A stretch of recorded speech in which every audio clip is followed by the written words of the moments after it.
It's the Terry Sullivan Show.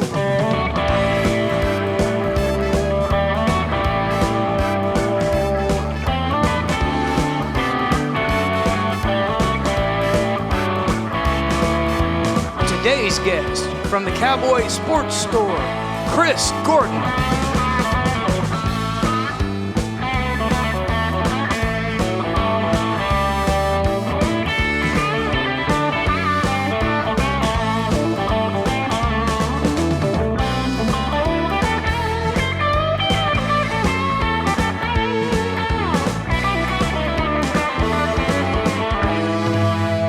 And now the man who has voted best talk show host by Terry Sullivan, Terry Sullivan.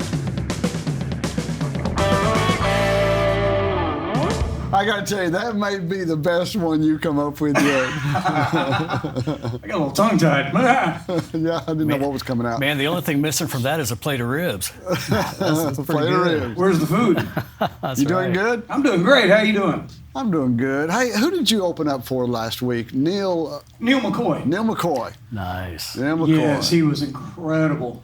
How was the band? The band was fantastic. Neil McCoy, I mean, he's been at this I mean, a long time. He had his real big heyday back in the 90s. Wink, Shape, no doubt about it. A lot of great songs.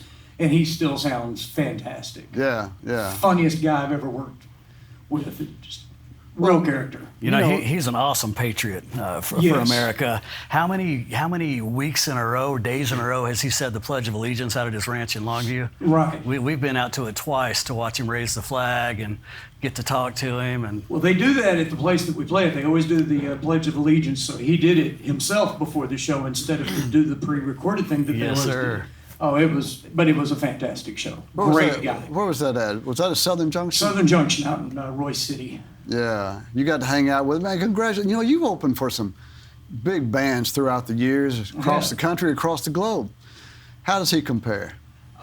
He's definitely up there with one of the nicest guys. I mean, I've met some really nice guys. I've met some real jerks, too, and that's very unfortunate. You know, sometimes you get real excited to meet these people, and they turn out not to be. And I'm not going to mention any names, but Neil McCoy he was probably one of the funniest guys I've ever hung out with. Yeah. Johnny Lee was another one that was really funny. I got to do a show with him a few years back. I know exactly what you mean, though. That's kind of the way I felt when I met you. I was really excited, and then it just... Right.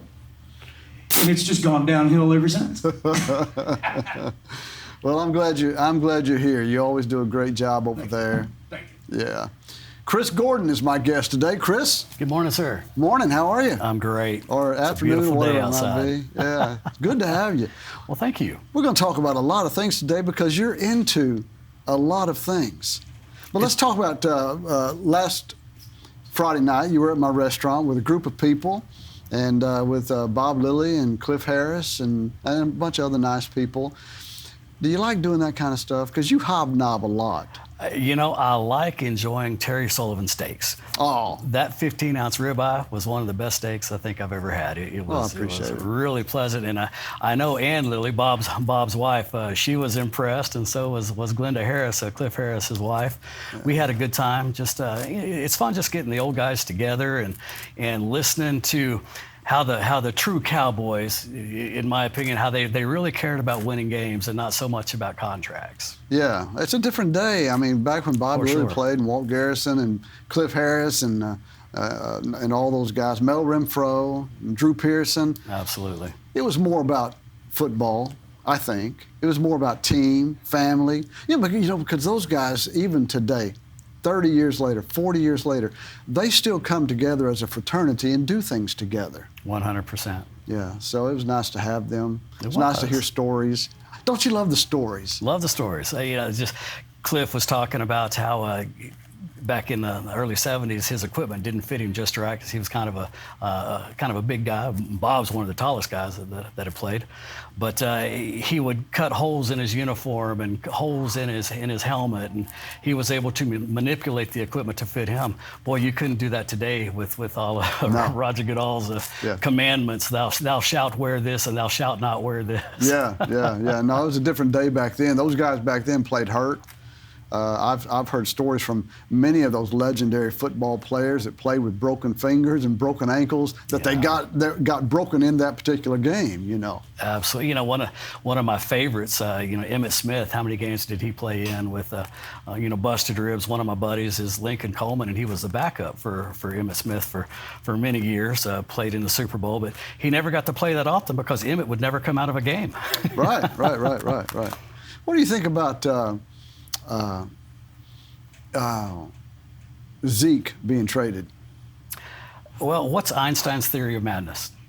Doing the same thing. That's right. Over and over again, coming out with the same result. If you don't have some change, you're never gonna get better. And I truly believe Jerry and Stephen, they want to get better. And it seems like they're throwing a little bit of money, a little bit of strategy early before the draft this year, which is a little bit different from what we've seen in the past. I think Jerry's time to be to win another Super Bowl is limited. I think he feels a sense of urgency. Sure. And it's about time. Yeah.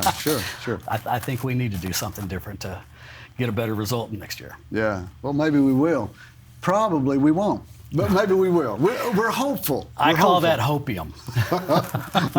we're hopeful. Chris, you're into a lot of things. I mean, you've been on the city council of Hickory Creek, Texas for 16 years, just got reelected. Nobody wanted to run against you because they were scared. No, my wife tried to pay a few folks to run against me, but it just didn't work out. Well, you're busy. I don't know how you guys ever have time to be together, although you do take some pretty nice trips together. I think you just went to we were in Cancun for spring break. We've got a 16-year-old daughter, and it's just a good opportunity to get out of town. I mean, who knows, next year when she's 17, we might not be cool enough to go to spring break with. So. I don't know. If you're paying, you're probably cool enough. Well, I hope so. I'd love to take her for take the whole family as long as we can. She's a great kid. Thank you. She works here. I hear she's got a great boss. She does. She works here at the restaurant. And she, as a 16-year-old kid, she's already got a great work ethic. I'm sure she got that from you and Jennifer. So she's a pleasure to have around. She's a little nutty, and I know she got that from her mother. Yes, yeah, high strung. High strung, but we love having her here. Well, Let's talk about Hickory Creek, because we're talking about Hickory Creek, Texas. And if you don't know where that's at, it's between Lewisville and Denton. Yes, sir. Right? So you've watched that thing grow for a long time, for 20 years, been on the city council for 16 years. Yes, sir. Where are we at right now with Hickory Creek?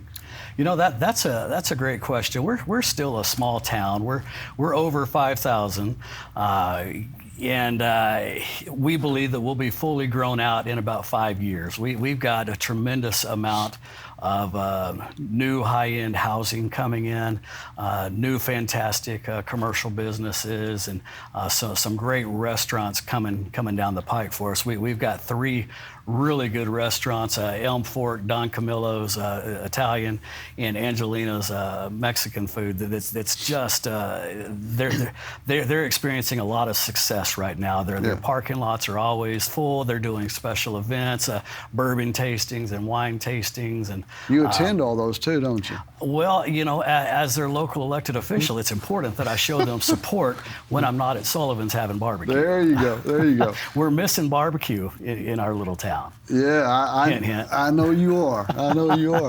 So Chris, how does a little town grow? I mean, and that's kind of a unique situation, because you're a little town, but you're right in the middle of 2 larger towns. So do people just migrate there, and when they're looking from out of state, what do they do? It's an interesting question, and it can be answered a couple of different ways. But some people have a fear of coming across that bridge. And we are if you're on I-35 leaving Lewisville and you're headed toward North Texas University or NCTC, we're the first exit across the lake. When you're looking at both sides of the lake, all of that lakefront property is Hickory Creek. We're almost to 6,000 residents. Fully grown out soon. We will still probably be less than 10,000 residents, and we a lot of our citizens don't want change, don't like the growth, but in my opinion, one of the reasons we have the lowest taxes, one of the cities with towns with the lowest taxes, is because that we're bringing in these businesses that keep our taxes low. Along with the legislature has given us the ability to use CO, certificates of obligation, that we can use for large infrastructure, streets and sewer, et cetera. We can get certificates of obligation for about 1.6% because we're a AAA rated city. We get a really good interest rate. Well, one of the reasons I was down in Austin last week on the House floor and the Senate floor was because of some of the, let's just say some of the larger towns like Houston, San Antonio, Austin, they might have been irresponsible with certificates of obligation, and now there's some House bills trying to get rid of that tool that our town has used, the town of Shady Shores has used, City of Corinth. We do. It's an important tool, like I'm saying, to fund projects without raising taxes. Sure. So since I've been on council, the last 12 years, we haven't raised taxes. When the city council gets together and the city manager and mayor and all that, what do you talk about wanting the city of Hickory Creek to look like in 5 years? I'm glad you asked. We just had a public comprehensive planning session. And the majority of our citizens, and it's not the question you ask what the council wants, but what our citizens want is to be prepared for, today I'm 50 years old, but 20 years from now I'm going to be a senior and I'm still going to want to live in Hickory Creek. They want senior living, they want security, they want safety, they want cameras throughout the town. Our police force is kind of unique and rare to be a small town. We have one of the best canine units in North Texas. In fact, last month alone, DFW Airport called us 8 times to come down to DFW Airport with our dog to assist them with, let's call some projects. We the majority of our citations are on I-35, and we have a drug bust along I-35 all the time. So we are all about taking the drugs off the street and pushing them out of our small area. Because we're a lakefront community, some of that stuff tends to flock towards us, but we're very vigilant about it. We don't want it in our schools. Our dogs, our canines, or our canine officers are in the schools and in the town, and they're at special events, and they're directing traffic when the schools are letting out, and we're visible, just making sure. So I think that's what the citizens have told us they want, and pickleball courts. They want pickleball courts. Sure. I've got to figure out this pickleball thing. Jen and I are going to take lessons later this year, I'm told. But pickleball has become it's very popular. It is. It is. So Hickory Creek, Chris, it's one of those bedroom communities where once you get down in there and you live there, you just don't want to leave because it's beautiful. It's surrounded by Lake Dallas, and it's just beautiful. It is. It's Lake Lewisville. Lake Dallas is a city. Lewisville. Right. A neighboring city. And Lake Dallas is where we have 3 of our businesses at. The reason I don't have businesses in my town is I don't ever want there to be a consideration for conflict of interest. So all of my businesses are across the freeway from me on I-35. Let's talk about one of those businesses. You own a shop called the Cowboy Sports Store. Yes, sir. Cowboy House. Cowboy House. Do you know why it's called the Cowboy House? I do not know. Interesting story. Back in 2010, when they were imploding the stadium, I got Emma up about 4 o'clock in the morning. And we drove from Hickory Creek down to Loop 12, and we found a prominent spot over there by Dallas Baptist University on top of a hill so that we could watch the implosion. And I'm telling Emma what's going on. And at that point in her life, we had watched games in our jerseys on the couch together. She had been to a few games. And I said, okay, you ready? You might need to hold your ears. They're going to blow up. They're going to blow up the stadium. And she looked at me and she said, Daddy, why are they blowing up the Cowboys' house? So, and at that time, I had no idea that I was going to become the owner of approximately 30,000 Texas stadium seats. It was just a moment where, my daughter was concerned about something that I loved was about to be destroyed. And I explained to her that there's going to be a new Jerry's World built, a Taj Mahal, a great new stadium. And to this day, I still love Texas Stadium. We grew up in Irving, and that was my first Billy Graham. It was my first Monster Jam, my first Garth Brooks, my first KC and the Sunshine Band. Yeah. we'd always sneak over there and try to chase autographs, and just had a lot of memories from Texas Stadium. Yeah. You know, when you talk to the Cowboys, Dallas Cowboys that played in Texas Stadium, but also play in the new stadium, the one thing that they agree on is in Texas Stadium in Irving, it was loud. It was so loud. And the one thing they've lost somewhat in the new bigger stadium is the loudness of the spectators. I agree, but I do think something that would help the loudness is winning a few games. I mean, well, there's always that. Why'd you have to go there? I'm just saying, man. It's how many years? 27 years. 27 years. You know, we are loyal, true blue fans, thick and through. But by golly, what do we got to do to get back into the big game? And I love Patrick Mahomes. You know, he's a Texas guy. My wife's a Red Raider, so I got to support her too. I'm an Aggie. But man, it's our turn. I feel like it's our time. Do you think Dak can take us there? Man, you're putting me on the spot now. I'd like to. I'd sure like to think so. Mm-hmm. I think he's had some opportunities where he was surrounded by the right guys. Next year's team, you know, I've got that hopium. Like we're mad at the end of the Super Bowl every year, and then we start getting excited again right before training First camp. game, we're going this year, baby. Yeah, you're right. You're right. We'll have that hopium again. And then December comes around. Here we go. Oh boy, how thick are we going to go into the playoffs? So let's talk about the Cowboy shop. Okay.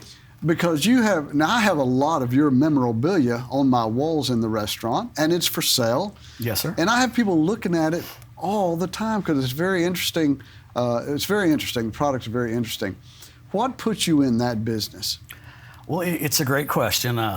Quite honestly, I was at a city council meeting, and a gentleman named Richard Baker and John Smith, who is our city manager now, we're in the break room and we were talking about some things. And in the newspaper, the Dallas Morning News, there was an article that talked about the city of Irving auctioning off parts and pieces of the stadium. Now there was some contention there because Jerry Jones, he thought he owned the stadium, you know, and everything else. But the city of Irving made it clear that no, the city owns that stadium and the locker room and the field goal nets and the time clock and the scoreboard and all of that stuff in there. Mm-hmm. So they had some really big auctions. He probably took that laying down. Yeah, well, you know, he was already mad at the city because he gave his notice that he was vacating it a year in advance. Well, that last year, the city of Irving made him paint the roof. He did not want to paint the roof, but you know, it did look good. And there's those helicopters with cameras in them hovering over that hole in the roof. That of course D.D. Lewis, you know, says that they put that hole there so God can watch his football team play on Sundays. And he was right about that. I agree with him 100%. So yeah, Jerry wasn't the happiest about that. But one of the auctions was for approximately 25,000 plus stadium seats. Another lot was for 5,000 stadium seats. There was an opportunity to buy the game used turf, pieces of the locker room signs, concession stand signs. So, man, I just decided to go all in. Mm-hmm. And, you know, I learned a valuable lesson. I probably should have discussed this a little bit more in depth with my wife before I drained the 401k in my bank account to go all in on at that That's one of those things you do and you ask forgiveness for.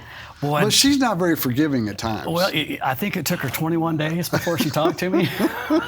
I woke her up at midnight and said, "Hey, we won." Won what?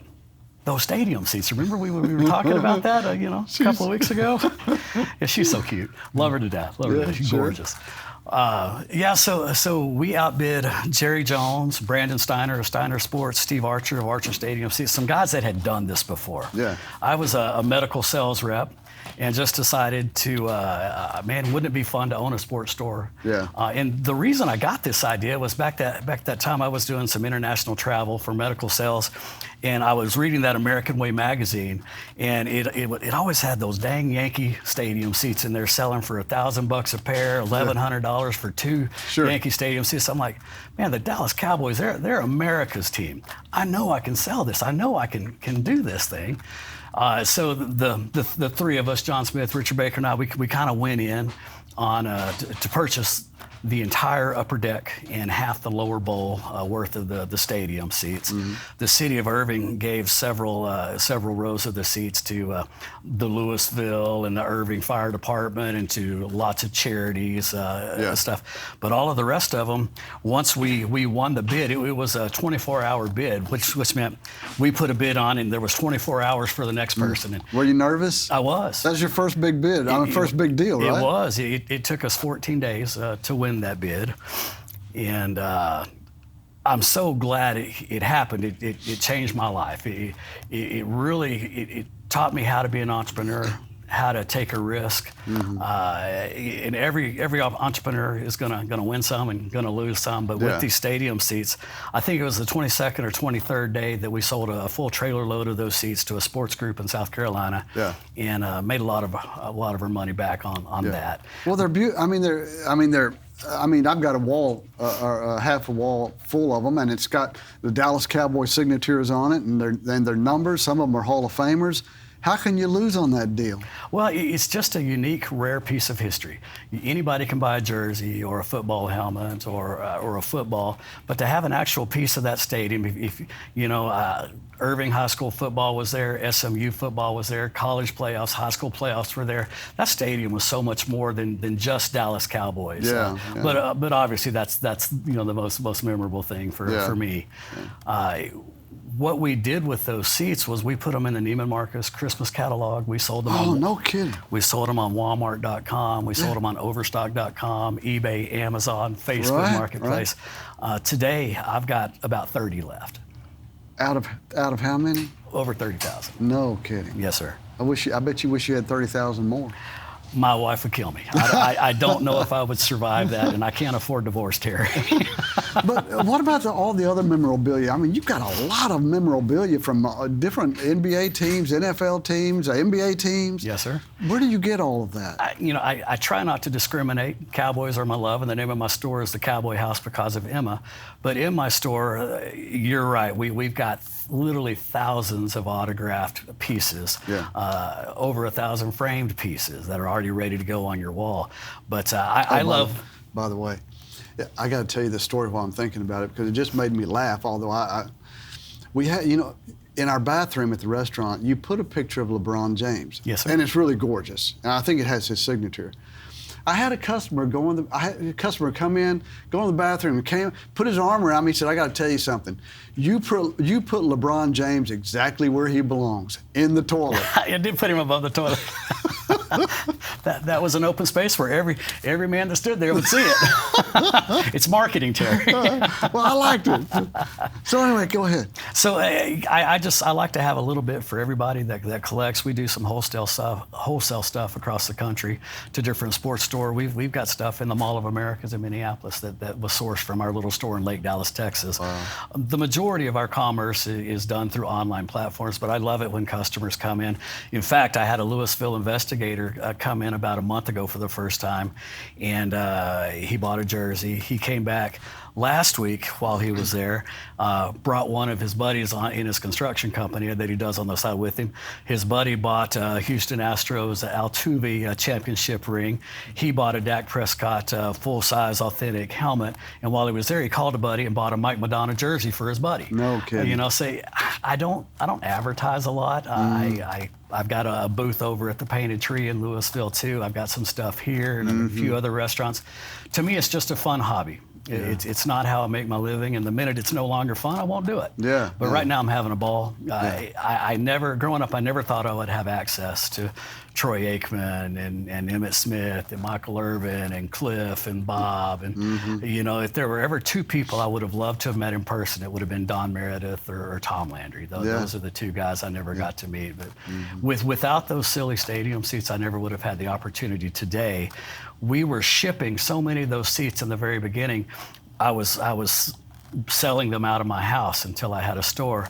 We would call the FedEx truck and say, "We've got 110 shipments. You're going to need two trucks today." When I say a shipment, it was a 24 by 24 box that weighed about 80 pounds with the stadium seat in it. And I had the sidewalk, the driveway, the garage just full and your wife, every day. And again, your wife says, "Here are these stadium seats. That's right. That's right. So it was inevitable. We built our first sports memorabilia store, and then we needed a shipping company. So at the time, my wife was working for the city of San Diego Tourism Bureau, selling meeting space and events in San Diego from her office in Hickory Creek. Well, I talked her into leaving corporate America, and what do you think about owning and managing a shipping store? Sure. She thought I was crazy. And I said, well, you can bring the dog to work every day. You can be the room mom for Emma. You can get more involved in the school, more flexibility. Don't have to travel back and forth to San Diego. Right. So we talked her into, we bought the shipping store called Quick Ship Mail and Business Center in Lake Dallas. Sure. And my wife loves it today. She is the TikTok queen. More people know her now than me. I'm the local politician, and she's the shipping lady. So exactly where is your store? People are trying to find it, because I don't want them calling me saying, where is that store? Yeah, I'm glad you asked. So 209 South Shady Shores Road in Lake Dallas, Texas. It's just across the bridge, one exit. And we're just off of Main Street behind the Sonic. Behind the Sonic, there's a car wash. Now, that's called the Cowboy Car Wash. We own that car wash, and that twice the ice machine that's there. Across the street from that is the Quick Ship Mail and Business Center. Right next to Quick Ship Mail and Business Center is the Cowboy Sports Store. So that's Suite 200 and Suite 300, 209 South Shady Shores. Yeah. Name someone, name a large celebrity figure who has bought stuff from you. Val Kilmer. Oh, no kidding. He's been there doing autograph sessions. The first couple of weeks that we had the store, Roger Staubach called and said, hey, my family would really like some of those seats for a movie room. Yeah. And I said, Roger, I tell you what, you come and back your truck and you take as many as you want. Would you mind signing a few for me while you're here? What a great guy. Awesome guy, and ever since then, he'll call me occasionally and say, hey, I've got a golf tournament this weekend. Do you mind if I come pick up some seats that we can give away out there? So we do 50 to 70 different charity events a year where we're donating to schools, Lewisville Police and Fire. There's very few entities that have contacted us for support that we haven't provided something for.